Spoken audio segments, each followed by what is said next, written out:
Welcome to EB5 Investment Voice, where attorney insights intersects with immigration investments.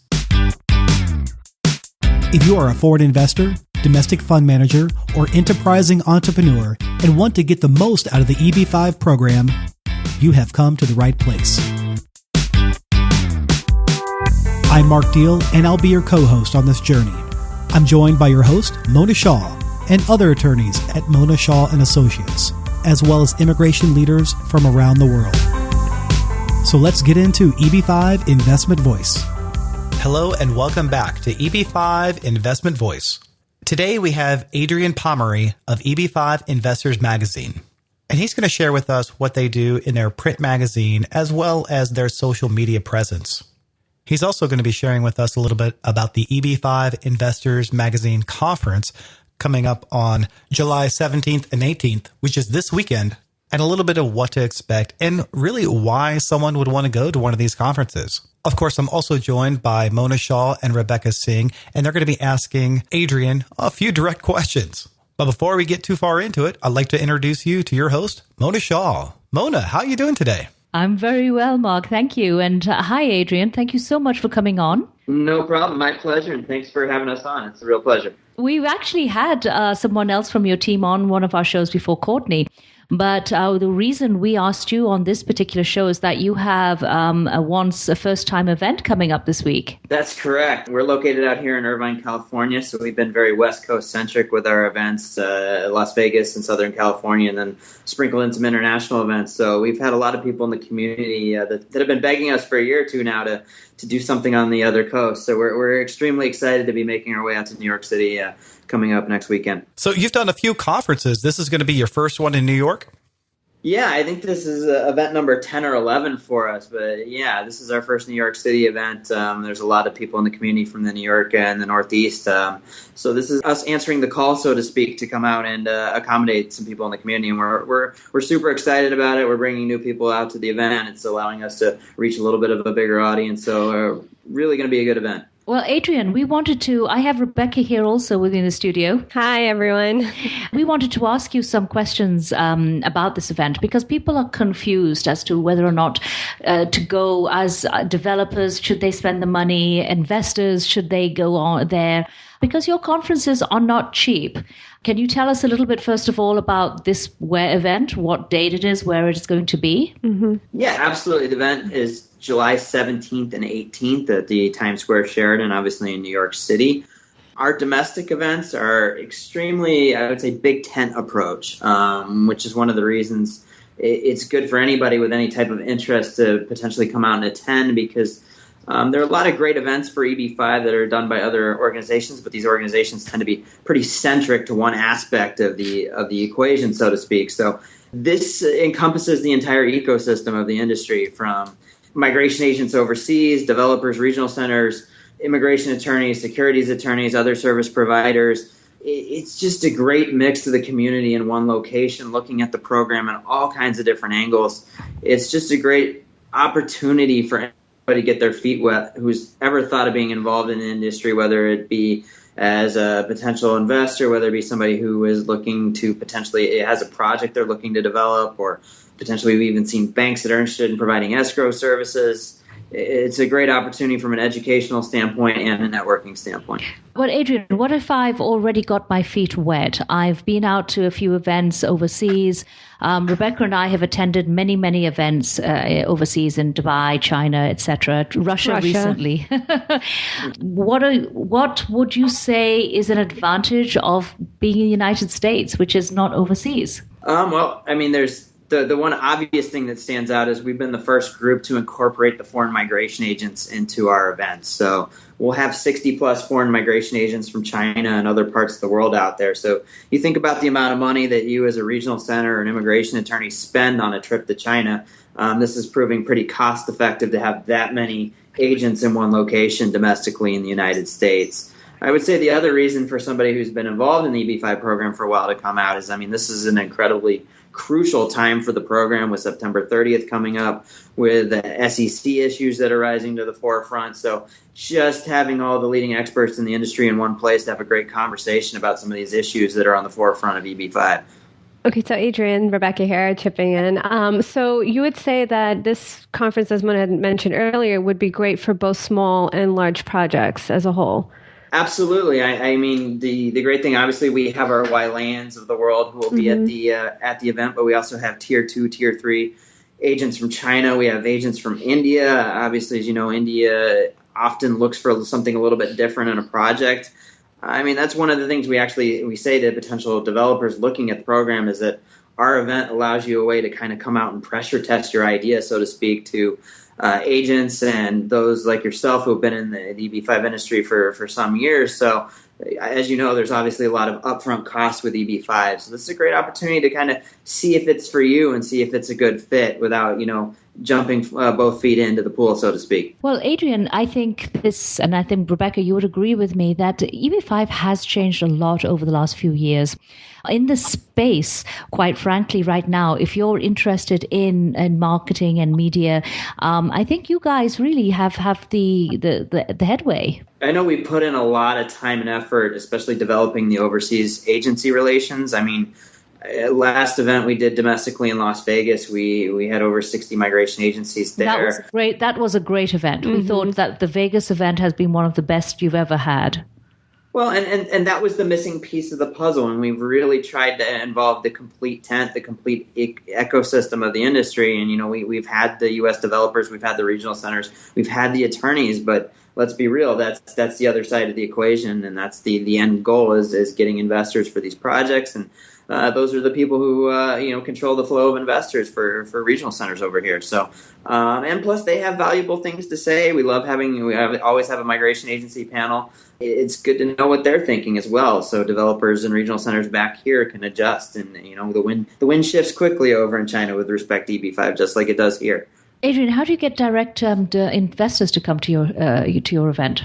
It's not necessarily anything we target. We have a lot of incoming leads through our site from all over the world, and we have all kinds of people out there subscribing to our magazine, whether it be the electronic version or the hard copy version. We get upwards of 50,000 unique visitors a month to our site from all around the world. As you know, our site's in all kinds of languages. So you'd be surprised how people come to us. That's really the overlying goal of our organization, is to be an educational platform that people can come and get some good information as they start to enter the EB5 world, because as you know, it's such a complex program, which is, when you're talking about project development, meeting immigration law, meeting securities law. So we just want a good place for people to come get information, whether it be through our magazine, our site, or our events. So people can make good decisions, because as we've seen, when people aren't making good decisions with regard to EB5, it can have an impact on the entire community. So, Adrian, it seems that not only you have your conferences out there, but you have print media, and you also have, getting everyone on the social media. So it seems that all three of these combined is what helps to get, the investors and then these projects out there for those investors. Yeah, absolutely. So many people these days are getting information through different channels. So I think it'd be foolish of us not to have a multi-pronged approach. So, you look at our Chinese outreach. Obviously, we have an employee or two actually on the ground in China, but we utilize WeChat. That's the way to get information disseminated in China, is through WeChat. We should actually probably explain what WeChat is. Rebecca, you want to explain? Okay, so for those who are not in China, WeChat is a social media that incorporates everything. It's kind of your Twitter, Facebook, all in one. You can also text. So it has information where you can go in one person's page, get information from there, or you can look up, for instance, EB5 Sir is another source where you can get information, such for EB5, for instance. So it's your one and all app.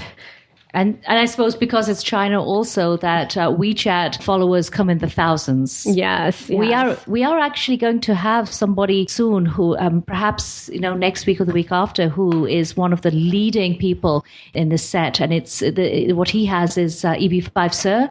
And I believe he's coming to your event, Adrian. So we've actually booked him. I said, you're coming in and doing a podcast with us. We've actually been able to establish a really great relationship with him. There's a lot of overlap there. Connor's a great guy. Yep.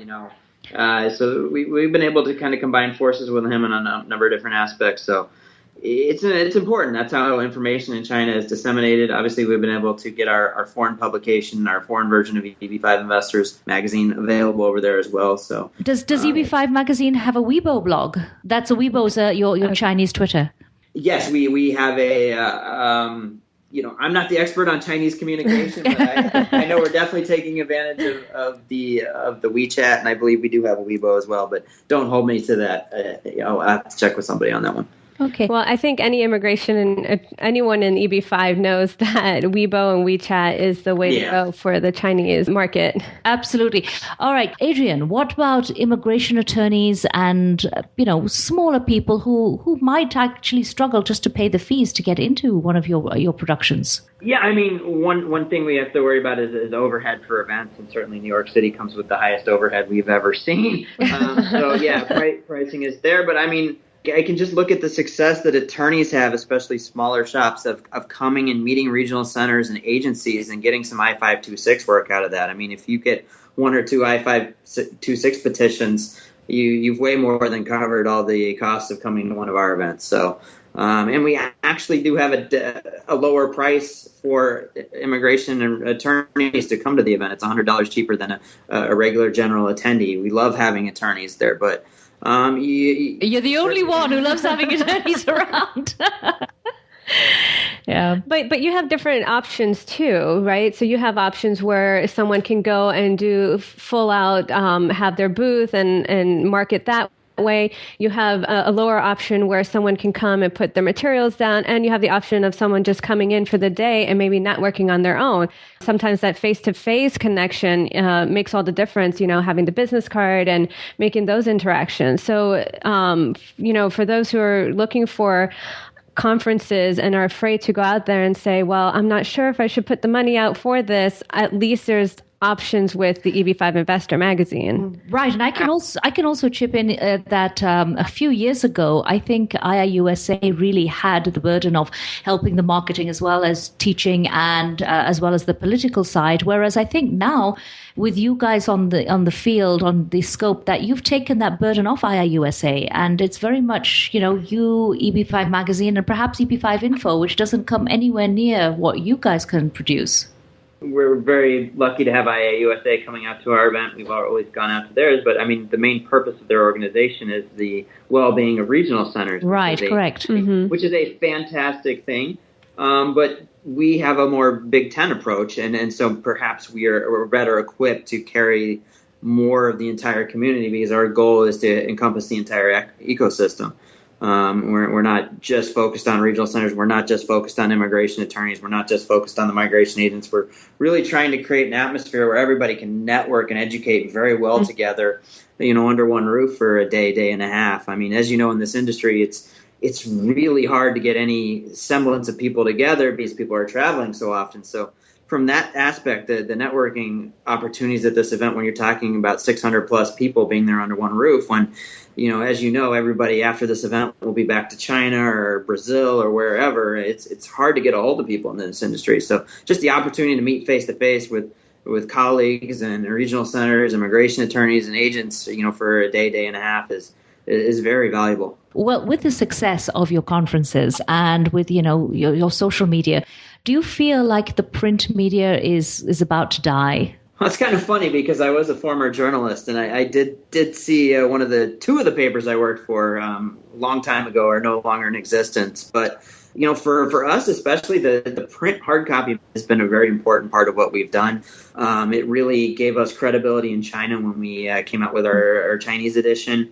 We get really great response from the domestic community here in the United States about our print hard copy edition. So I just can't see us functioning without that aspect. I mean, certainly that's kind of counterintuitive to what you see in other industries, but it's been a very large part of what we do here. I agree with you on that, Adrian. I think print media still has a powerful impact when it comes to marketing. I agree with you with the credibility. I think a lot of people, when they see that print material, especially coming from sources such as EB5 Investment Magazine, it just makes the investor or the reader just feel that much more confident. Also, what I think a lot of people they actually like to have it in their hand. It's tangible. It's easy. It's a branding. Yes, exactly. You can't brand it the same way on a and I feel media. that it stays with you more. Having it in your office, in your house, whereas you have it on the computer, you see it, it goes, and it's gone, unless you print it out. But I think having that it just makes a difference. But the disadvantage, though, is that by the time it takes for you to put a magazine together, perhaps many of your articles might be a little stale because things move so quickly in EB5. Yeah, absolutely. I mean, and that's a balancing point there where you're trying to relay news. And the other thing we have to balance is our magazine, whether it's the electronic format, it's also available online, or the hard copy, is going out to a very broad spectrum of readers from an educational standpoint. So on the one hand, we're trying to create content that's going to interest you guys who are extremely experienced, but also for that developer who just knows very little about EB5 other than it's some kind of a alternate funding source for their projects. We also want to have content that appeals to them too. So, with our conferences, we have that dual panel track where we have advanced and beginner panels, and that's how we accommodate that. So in our magazine, we are trying to run that broad spectrum of articles, of educational level, where some of them have to be a little bit more basic. Some of them are trying to be more advanced. Also trying to bring feature type articles. One of the things we've gotten a lot of positive feedback is kind of these features on interviews with foreign migration agents, with former investors, and things of that nature. So, yeah, I mean, there's definitely that. I mean, we publish 6 times a year, 3 times in English, 3 times in Chinese. So, being current yet, attacking issues at a little bit deeper level to make it more interesting and also cover more ground, because you're right, things do change rapidly in EB5 as they do in the rest of the world. So, and that's also one of the reasons we have our website too. We have blogs posted on there frequently that are able to kind of be more in the heat of the moment, so to speak.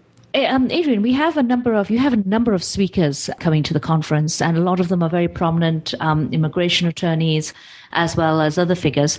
How do you vet some of the legal advice which is given through your conferences? We rely heavily on our conference committee. We have other people outside the organization who assist there. Obviously, since we've done a lot of conferences at this point and been to a lot of other people's conferences, we have a good feel for who's a good speaker, who's reputable in the industry. But again, just with our blind editorial review, is these decisions are not just being made by us. We do lean on people in the community for advice and feedback as well, because that's a big part of what our event is about, is trying to bring forth the best information to the community that we can possibly provide.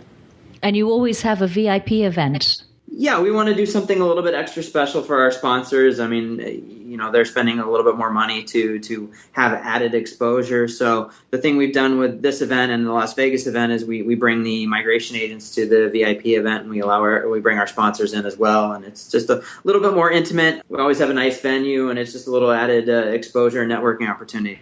Right. At the last event, you did have a number of congressional speakers.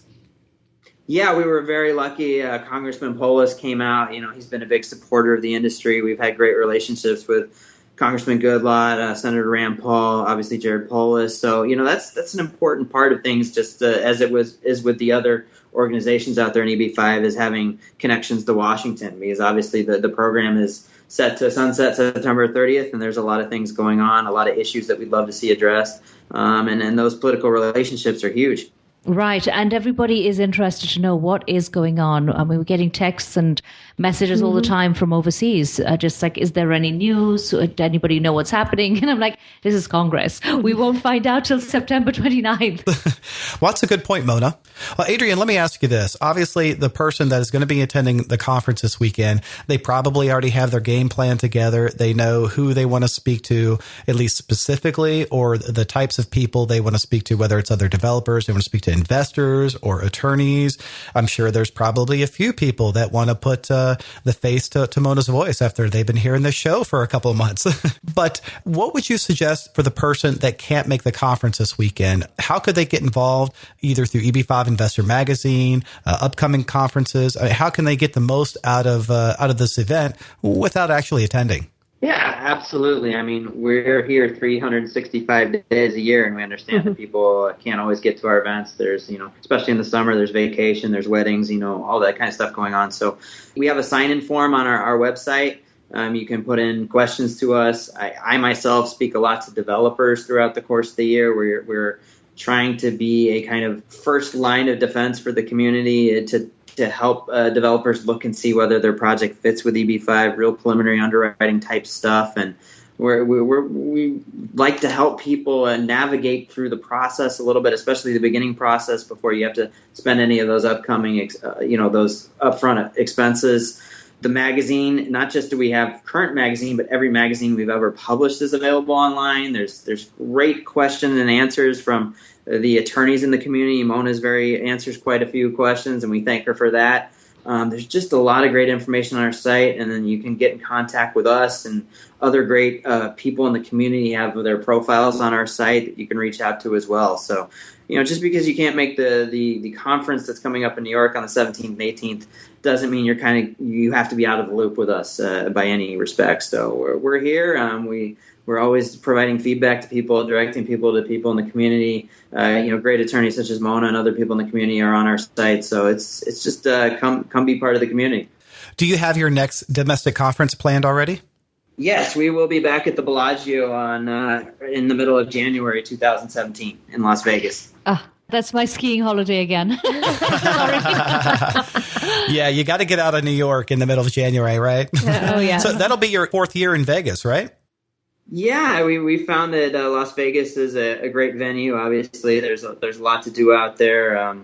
It's just had a tremendous response to it. It's also been an easy place to draw migration agents to. Obviously, the venues there are tremendous. We've done the Encore and now the Bellagio this past year, and then this year coming up. So just lends itself to a great event, just like we're hoping New York City lends itself to a great event. So we have a number of developers who we had suggested to them, Adrian, that they go to your event. But a lot of developers didn't really see the value of going to an event locally. They felt that they're wasting their money if they do something on domestic turf, and that they would rather spend going overseas. For those developers who then they must have missed out on the point that we're bringing 60 plus migration agencies there to their backyard, which therein saves them a lot of money on travel expenses when you can, travel domestically. I mean, a lot of groups have taken advantage of that. They love that. But also just you never know. We get a lot of smaller immigration attorneys that, have this small pipeline of investors, and, those can be very valuable for regional centers and developers too. You never know who's going to have 5 potential investors from Romania or something that, they're looking for a project. I mean, we hear stories like that all the time about our events. I agree. And I think that there's some things that developers tend to miss. And one thing is that there's a credibility. Every time you're at an event or you are advertising or somebody sees your name, it gives that project a credibility. And credibility leads eventually to getting investors. You nailed that one dead on there, especially if you're a newer developer. Like with One Lily Pad, one of the reasons they're connected with one of their agents is they saw how committed they were to EB5 because they were at conferences, they were in the magazine, and that spoke volumes. EB5 is not easy, so if you look like you might cut and run at the first sign of trouble, it doesn't resonate. Well, this is a big issue. Actually, Rebecca, you agree that this is a big issue now, because we've worked with a number of developers, big developers in New York, who went through the process initially and put up the documents and stuff, and then found EB5 difficult and dropped out and decided to go for conventional financing. And the problem here was that there were already investors who had decided to go with their project. So that's an issue in itself. So, and what we see a lot too is that we get projects, developers that come out and say, well, I went to an event, but I didn't get anything out of it. And we're like, well, one, I don't know what you're doing, but it's one event. You like Ramona said, you need to get out there. You need to get your name known. And I don't know if you've seen that, Adrian. I think they want to get something right from the beginning, not knowing it is a lot of hard work. It's hard work, and you have to have patience. Mm-hmm. Yeah, it always interests me when people are like, well, I tried it. I went out and did this event. Number one, all events aren't created equal. Yeah. I would encourage everybody to take a shot at our event. But additionally, a lot of these developers, when they're picking projects, they'll look at all kinds of proposals in front of their desk. So for them not to change that attitude with regard to fundraising in EB5 is a little bewildering sometimes, because it's like, okay, you sifted through a bunch of potential projects before you settled on one. Why do you expect this to be like a one and done process in EB5 that you go to one event and everything's rainbows and unicorns, so to speak? So, it's definitely it's a commitment, and anybody who's ever been successful in this industry, especially in the last couple of years, just is willing to keep after it, and then that's clear. Right, and this is the other thing. That one thing that you said is very true. That all conferences are not the same. And we are finding now that there are so many invitations to so many conferences all over the world. It's actually very difficult to choose which is the right conference to go to. There's no doubt, and for some developers, it's going to be just a feeling out process, and it's a feeling out process for us too, because we go to other people's events, and we have to go to try and see whether it's something we'd like to continue in the future. I think that the thing that speaks volume for us is our events have grown from 150, 200 people to over 600. We, especially with our international events, we're getting a high level of retention from groups from one event to the other, because they found value and they wanted to come back again for the next round. So, I mean, that's we look at the number of sponsors we have. I was just looking at our program guide from Newport 2014. We had like 25 sponsors. We have 70 this year, 72, 73. So, the fact of that type of growth indicates there's something there, in my opinion. Yeah, I agree. And then and a note to developers, there's a lot out there which is a waste of time. I don't really want to go into this at this particular podcast, but you really need to be careful for people who are just wanting to make a quick buck, so to speak, make some fast money by introducing you to people who just are a waste of time. Unfortunately, that is happening. Wherever there is an issue of money, there's always going to be something like that. I mean, that's been one of the big issues with EB5 is because it exploded so fast, there are definitely opportunists out there. Right. But, Yes. What we've always seen is if it, EB5 is not easy. So if it's too good to be true in this industry, it probably is. So, well, what I was very impressed with in the Vegas conference, Adrian, was the fact that I came across agents that I knew from Brazil, as well as, India, as well as China. And places far out, like, Macau and Hong Kong. So you did actually manage to pull in people from all over the place. Yes.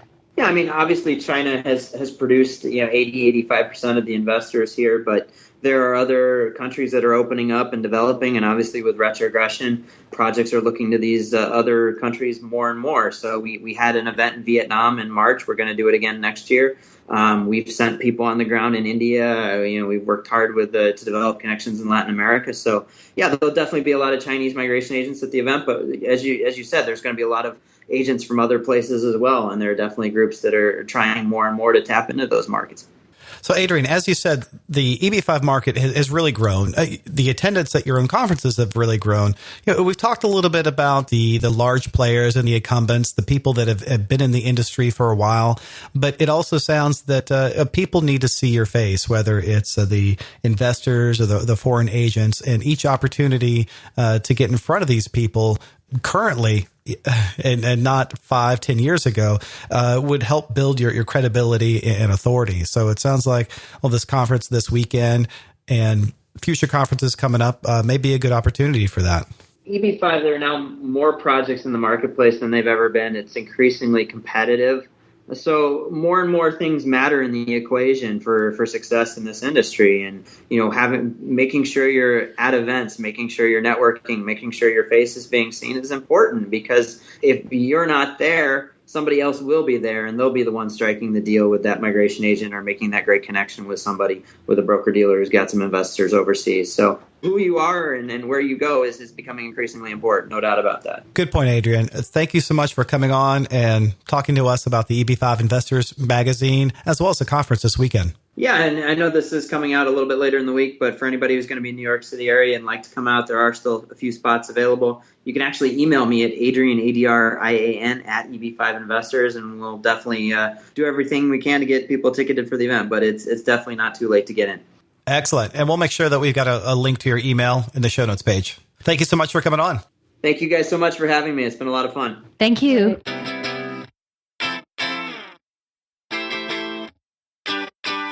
Thank you for being with us today on EB5 Investment Voice. The topics presented in this podcast is informational in nature and is not to be taken as specific legal advice. If you have questions on the topics presented in this episode or other investment immigration needs, please contact Mona Shaw and Associates. Mona and her attorney staff can be reached at mshawlaw.com. That's MSHAH law.com. Again, I'd like to thank Adrian Pomery of EB5 Investors Magazine for coming on today's show. And if you're heading to the conference this weekend, be sure to say hi to Mona. If you can't make it, be sure to catch our next episode. Make sure you don't miss it by subscribing to the podcast. While you're at it, leave us a rating on iTunes. If you really found this episode valuable, share it with someone else that could benefit from this information. Until then, I'll see you on the next episode of EB5 Investment Voice.